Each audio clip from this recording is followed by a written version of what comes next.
We are a generation sold out. That's the brutal truth. Young Brits are staring into an abyss of broken promises and impossible dreams. Our elders, the so-called boomer generation, look at us with a mixture of pity and disdain. They don't understand. They can't understand. They grew up in a different world.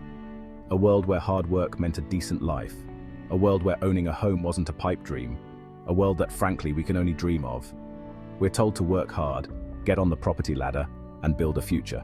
But the rungs of that ladder have been kicked out from under us. Wages are stagnant. The cost of living is skyrocketing. And house prices, forget about it. They've soared into the stratosphere, leaving us stranded on the ground.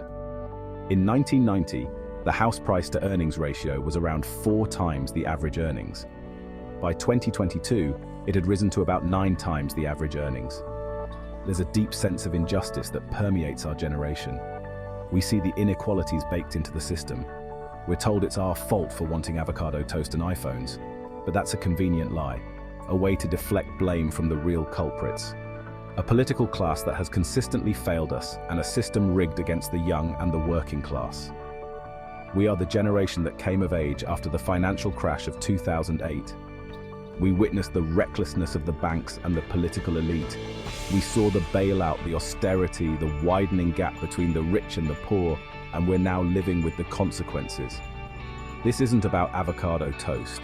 It's about a system that's fundamentally broken, a system that needs a radical overhaul. I'm not saying all boomers had it easy, but let's be honest, they had a far smoother ride than we do. They benefited from free education, affordable housing, and a social safety net that actually functioned.